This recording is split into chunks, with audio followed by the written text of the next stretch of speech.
पहा क्वेश्चन काय, obtain the simple logical expression of the following. Obtain the simple logical expression of the following and draw the corresponding switching circuit. त्यातला हा number 4 solve करूया आपण.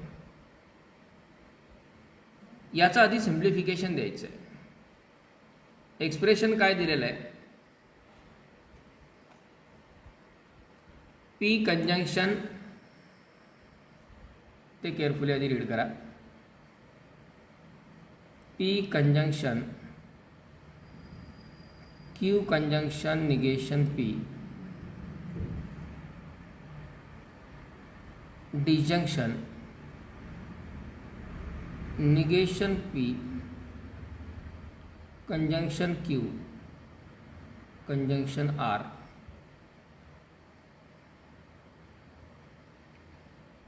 disjunction P conjunction negation Q, conjunction R. तर हे आपल्याला simplify करायचं. सिम्प्लिफिकेशनचा आपल्याला मार्ग कळालेला आहे. कुठल्याही अशा प्रकारच्या कंजंक्शन डिजंक्शनचे स्टेटमेंट पॅटर्न रिड्यूस करायचे म्हटलं, distributive complement identity, distributive complement identity, यात भरपूर काम आपलं होऊन जातं. डिस्ट्रीब्युटिव्ह म्हणजे कॉमन घेणे. आता यात आपण जर केअरफुली ऑब्झर्व केले, हे ब्रॅकेट्स टर्म्स थोडेसे इकडे तिकडे शिफ्ट झालेले आहेत. डिस्ट्रीब्युटिव्ह लॉनुसार कॉमन घेता येतं. कॉमन घेतल्यानंतर कॉम्प्लिमेंट लॉनुसार, कॉम्प्लिमेंट लॉ काय असतात, पी कंजंक्शन निगेशन पी किंवा पी डिजंक्शन निगेशन पी. तेच स्टेटमेंट त्याचं स्वतःसोबतच निगेशन असतं. पी कंजंक्शन निगेशन पी म्हणजे एफ आणि पी डिजंक्शन निगेशन पी म्हणजे टी. बरोबर आहे. मग आता इथे एक पी आहे, एक निगेशन पी आहे.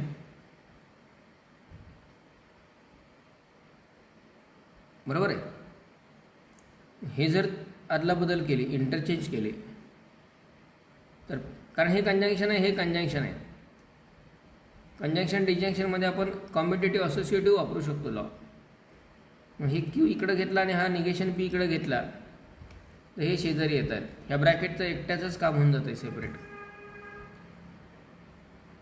आता या दोन ब्रॅकेटमध्ये मात्र पी क्यू आर आहेत, पण इथं पीचं निगेशन आहे, इथं पी आहे, इथं क्यू, इथं निगेशन क्यू आणि इथे आर. म्हणजे आर कॉमन येऊ शकतो याच्यामधनं.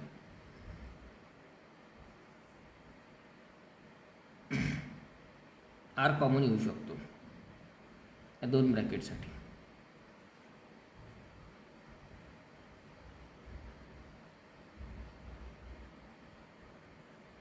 काय करता येईल मग, कुठला लॉ आणि कशा प्रकारे यूज करायचा सांगा. सर फर्स्ट ब्रॅकेटला कॉम्प्लिमेंट लॉ करायचा आणि मग नंतर सेकंड आणि थर्ड ब्रॅकेट मध्ये डिस्ट्रीब्युटिव्ह लॉ करायचा, आर कॉमन काढून. येस, याच प्रकारे सॉल्व केले तुम्ही का काही वेगळं केलं होतं? Yes sir. मग आता पहिल्या ब्रॅकेटमध्ये आधी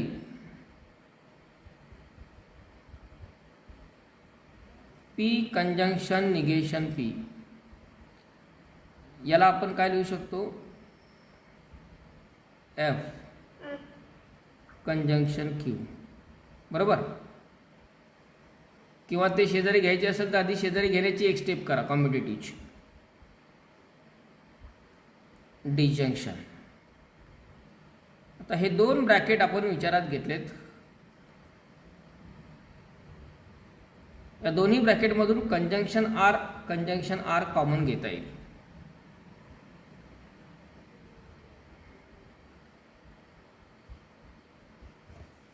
ते कशा प्रकारे,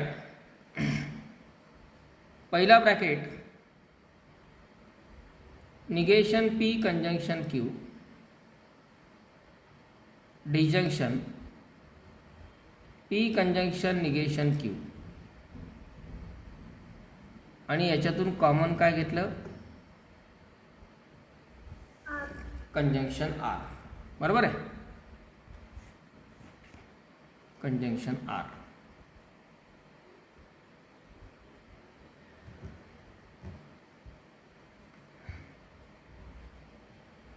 पुढे काय करणार, यस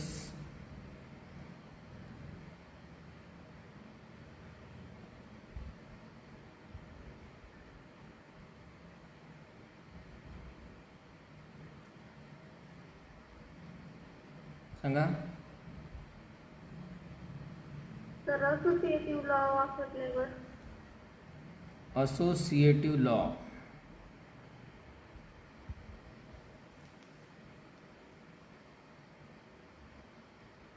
कुठे वापरायचा associative law,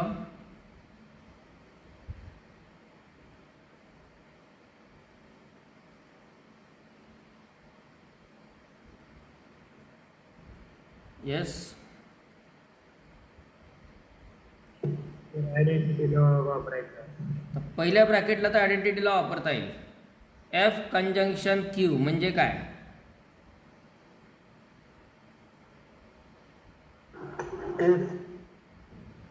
F conjunction Q म्हणजे एफ आला, पहिल्या ब्रॅकेटचं कामच संपलं. बरोबर आहे. एफ डिजंक्शन, आता पुढे हा सगळा पार्ट आहे, याचं काय करायचं,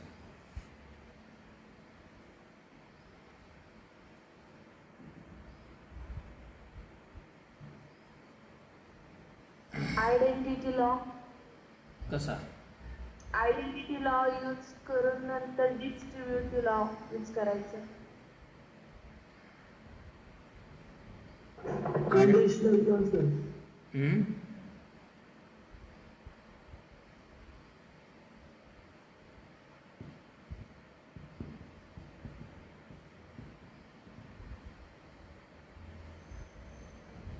येस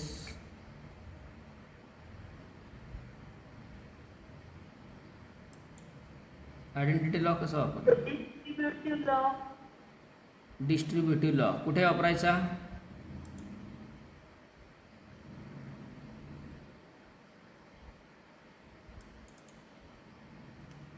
डिस्ट्रीब्युटिव्ह लॉ कुठे वापरायचा,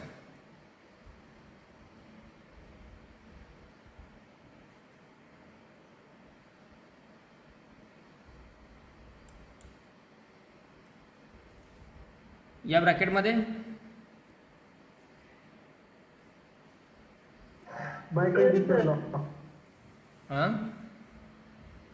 yes sir. Biconditional law. Biconditional law जरी वापरला आपण तर बाय कंडिशनलने आपल्याला स्विचिंग सर्किट कुठं यूज रिप्रेझेंट करता येतं. स्विचिंग सर्किटमध्ये आपण इम्प्लिकेशन आणि डबल इम्प्लिकेशन नाही ना वापरत, उलट ते असेल तर काढून टाकायचे असतात आपल्याला, त्यांना कन्व्हर्ट कसं करणार. बरोबर आहे.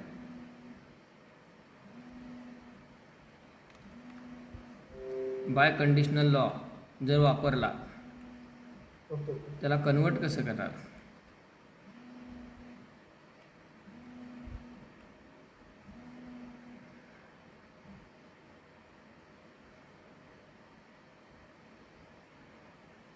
डिस्ट्रीब्युटिव्ह लॉ ब्रॅकेट मध्ये यूज करून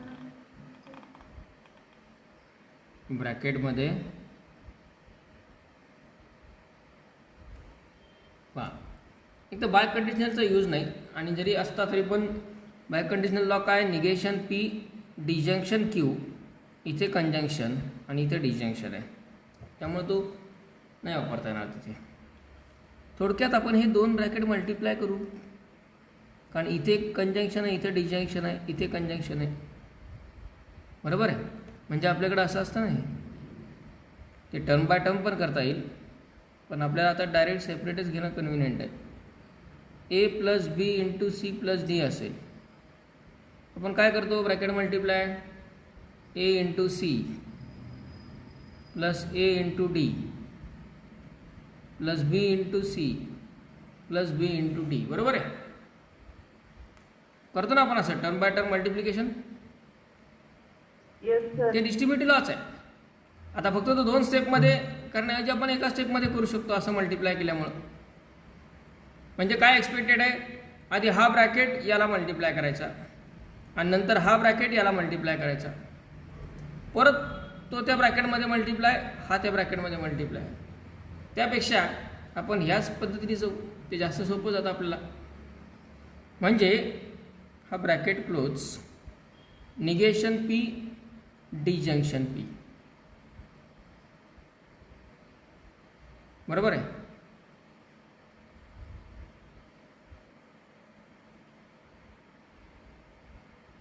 कंजंक्शन Yes, sir. याचा आणि याचा, negation P disjunction negation Q. याचं काम संपलं निगेशन पीचं. आता क्यू डिजंक्शन पी मध्ये कंजंक्शनच, क्यू डिजंक्शन पी. नंतर Multiplication R. Q disjunction negation Q. क्यूनं याला मल्टिप्लाय केलं, क्यूनं याला मल्टिप्लाय केलं. बरोबर आहे. पी याला मल्टिप्लाय, नंतर निगेशन पी याला मल्टिप्लाय, नंतर तो याला मल्टिप्लाय, हे 2 ब्रॅकेट. क्यू याला मल्टिप्लाय, क्यू याला मल्टिप्लाय. म्हणजेच कंजंक्शन पुढे काय येईल, Q disjunction negation Q.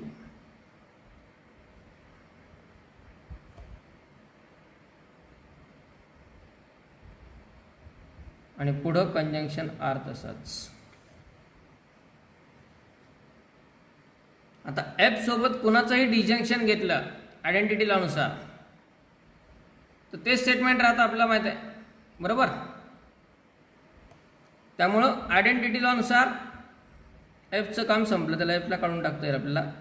F disjunction, एफचं disjunction कुणासोबतही घेतलं तरी तो पुढचा पार्ट राहणार शिल्लक, हा निघून जाणार. आयडेंटिटी लॉ आहे आपल्याकडे, P disjunction F equivalent with P. बरोबर आहे. आणि या आयडेंटिटी लॉनुसार, कॉम्प्लिमेंट लॉनुसार, P disjunction negation P equivalent with T. P disjunction negation P equivalent with T. T इथे टी लिहिता येईल, या दोन्हीसाठी आपण टी लिहू शकतो. म्हणजे टी कंजंक्शन मधला ब्रॅकेट तसाच, कंजंक्शन क्यू डिजंक्शन पी आणि परत कंजंक्शन टी.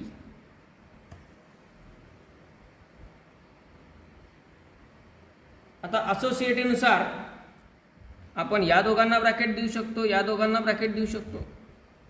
पुढं बाहेर कंजंक्शन आर तसाच राहील.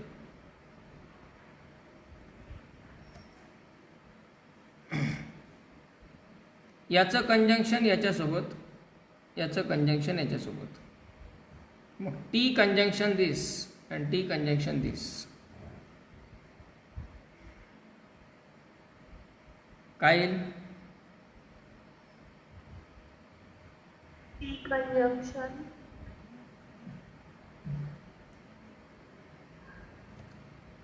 P Q conjunction R. P conjunction T equivalent काय असतो आयडेंटिटी लॉ, P. पी. म्हणजे हे टी कंजंक्शन निघून जाणार, शिल्लक राहील negation P disjunction negation Q conjunction Q disjunction P आणि ह्या सगळ्याचं कंजंक्शन आर.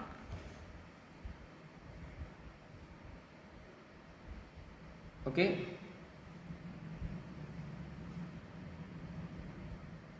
आता पुढे सर फर्स्ट ब्रॅकेट मध्ये डी मॉर्गन्स लॉ वापरला तर त्यांना काय होणार? निगेशन ब्रॅकेटच्या बाहेर काढायचं आणि P. Correct. D Morgan's law correct आहे, पण इथे त्याचा उपयोग होणार नाही, कारण हे निगेशन ब्रॅकेटच्या बाहेर येईल, पण या डिजंक्शनचा होईल कंजंक्शन.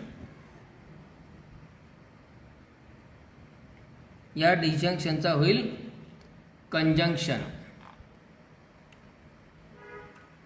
आणि मग एका ब्रॅकेटमध्ये इथं कंजंक्शन असला आणि पुढं डिजंक्शन असला, त्याचा काहीच उपयोग नाही आपल्याला,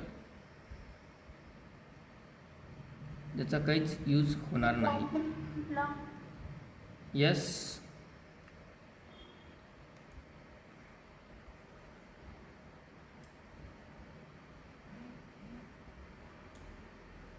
काय करणार?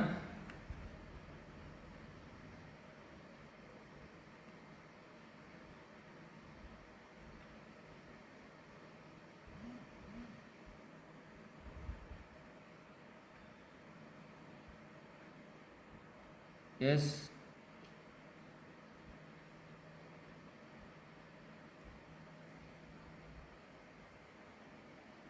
Complement law. Complement law.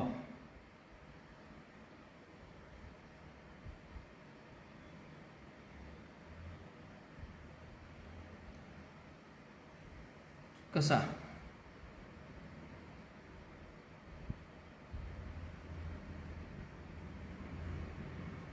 याला जर वापरायचं असेल तर आपण फार फार तर परत एकदा डिस्ट्रीब्युटिव्हला वापरू शकतो.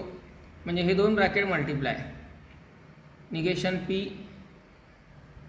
या दोघांना मल्टिप्लाय, हा या दोघांना मल्टिप्लाय. पण ते जर आपण करतोय तर परत आपण इथेच येतोय,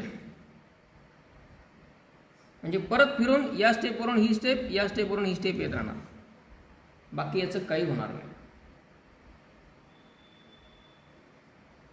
तर कॉम्प्लिमेंट लॉ यूज करून निगेशन पी डिजंक्शन निगेशन क्यूचं टी येईल. नाही ना, हे पी ए आणि हे क्यू आहे ना. कॉम्प्लिमेंट लॉ इथं कसं उपयोगात येईल? कॉम्प्लिमेंट लॉ असा आहे, त्याच स्टेटमेंटचं निगेशन पाहिजे स्वतःसोबत. P disjunction negation P A. इथं एक पी आणि एक क्यू आहे आणि दोघांचंही निगेशन आहे.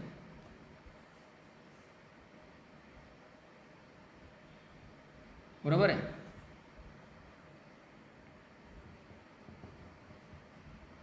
तर या ॲक्च्युली एक्झाम्पलमध्येच करेक्शन आहे काही. इथे हा जो ब्रॅकेट आहे, इथे negation P conjunction Q conjunction R आहे. P negation Q conjunction R आणि इथं निगेशन आर पाहिजे.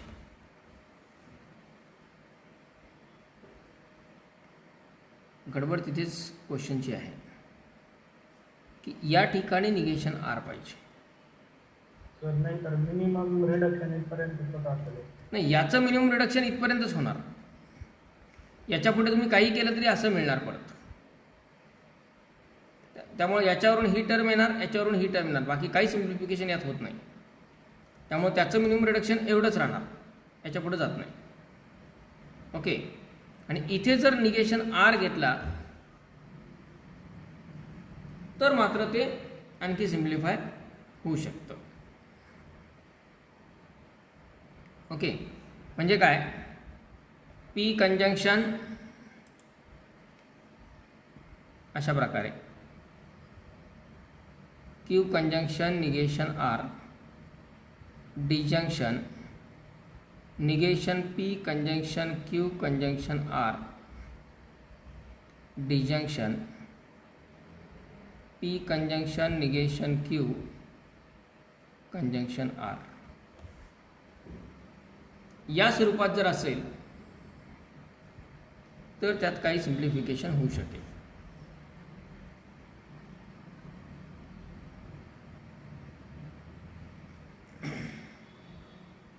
ओके, त्यामुळे तुम्ही हे पण ट्राय करा आत्ताच्यासारखंच. याचं मात्र सिम्प्लिफिकेशन एवढंच येणार.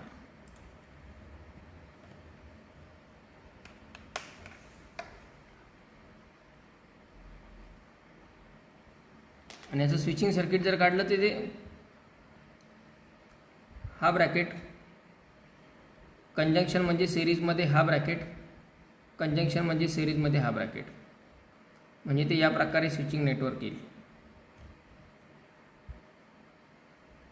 दोन स्विचेसचं पॅरलल कॉम्बिनेशन,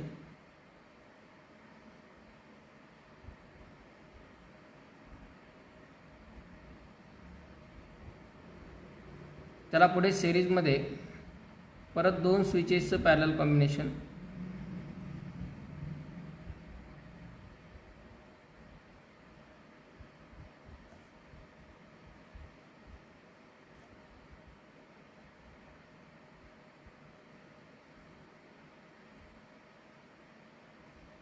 आणि परत त्याला सिरीजमध्ये एक स्विच, या प्रकारे. म्हणजे S1 dash, S2 dash, S1, S2 आणि S3 या प्रकारे सिम्प्लिफाय होईल ते. Okay, complete this. त्यानंतर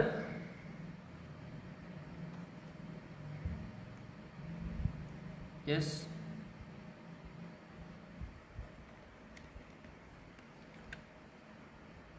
लॉ वगैरे यूज करून आणखी क्वेश्चनचा टाईप थोडासा डिफरंट आहे.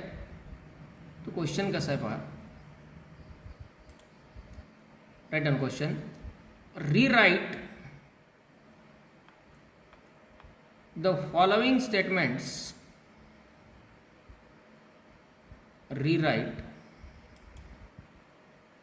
the following statements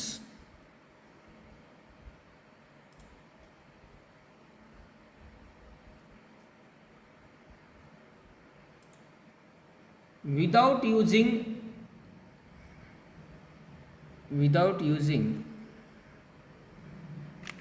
if then, without using if then.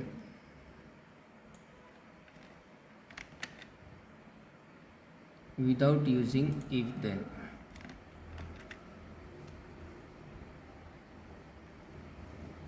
म्हणजे इफ देनचा वापर न करता ते स्टेटमेंट्स रीराईट करायचे आपल्याला. ऑब्विसली त्याचा अर्थ पण बदलू द्यायचा नाहीये.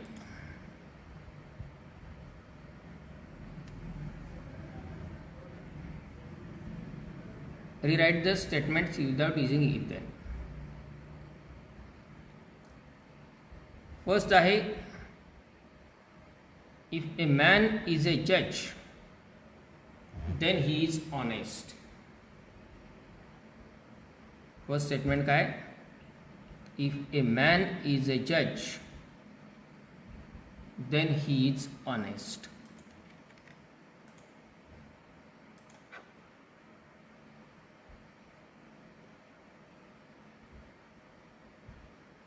काय करता येईल यामध्ये,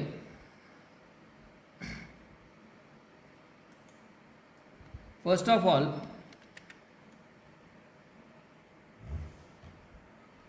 गिवन स्टेटमेंट काय, if a man is a judge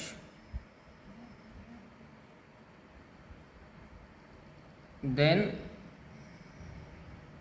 he is honest. आधी या स्टेटमेंटला सिम्बॉलिक फॉर्ममध्ये लिहायचं. Let P denote.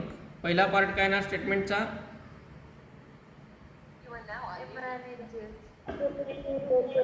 a man is a judge.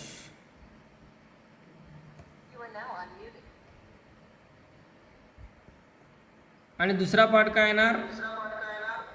He is honest. He is honest. He is honest.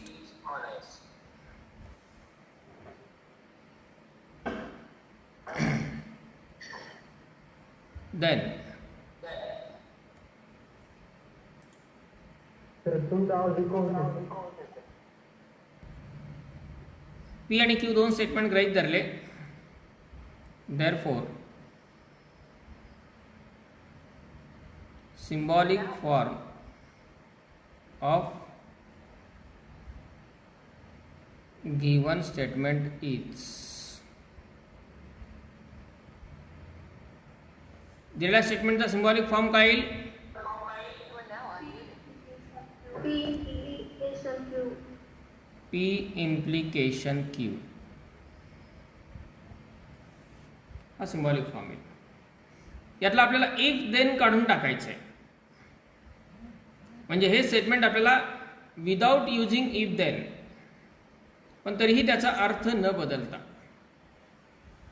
Without using if then म्हणजे P implication Q मधला implication काढून टाकायचा आहे. Conditional law नुसार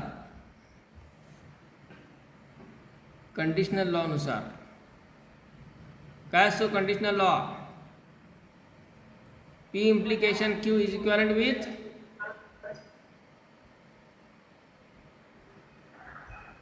yes Negation P disjunction negation P disjunction Q. Q. P implication Q लाच equivalent हे आहे आणि याचा व्हर्बल फॉर्म लिहायचा.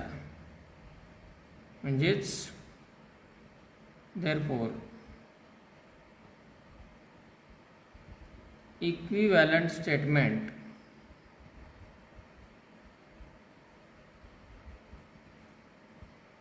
without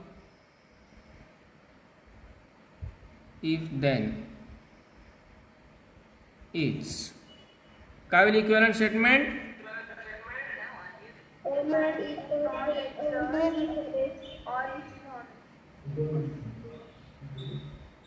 negation P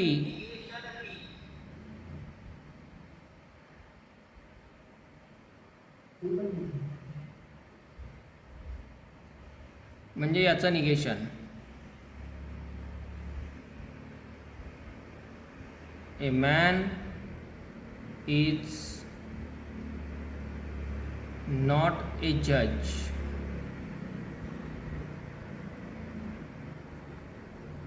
और डिजंक्शन म्हणजे और क्यू मात्र as it is. He is honest. म्हणजे पहिला पार्ट ॲज इट इज राहणार. सॉरी, पहिल्या पार्टचं निगेशन येणार, दुसरा पार्ट ॲज इट इज राहणार. इफ देन एलिमिनेट झालं. ए मॅन इज नॉट ए जज और ही is honest. That is equivalent statement. म्हणजे फक्त हा लॉ यूज करायचा. ओके. मग आता यानुसार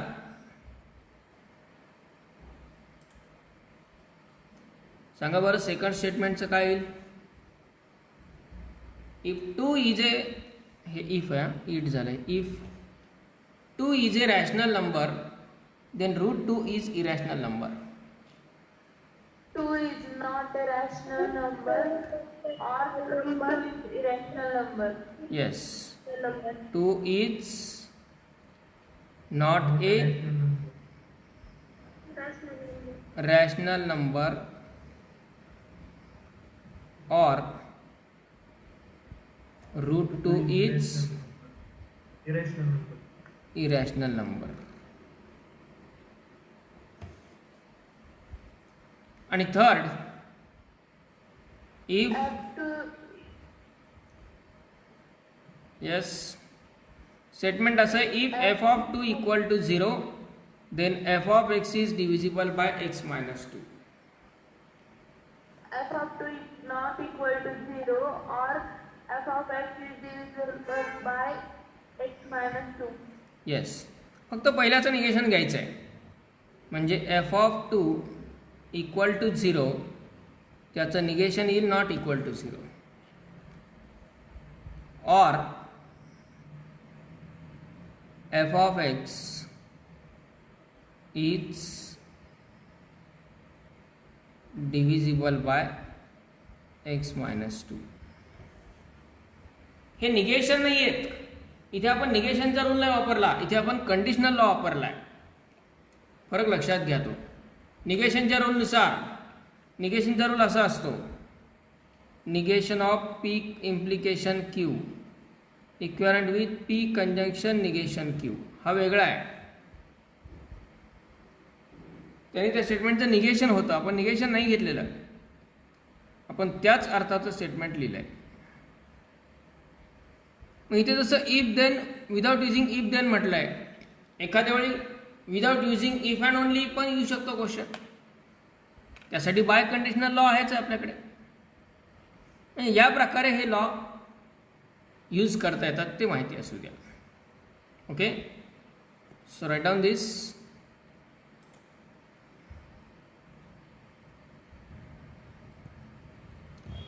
हे पण कंप्लीट करा.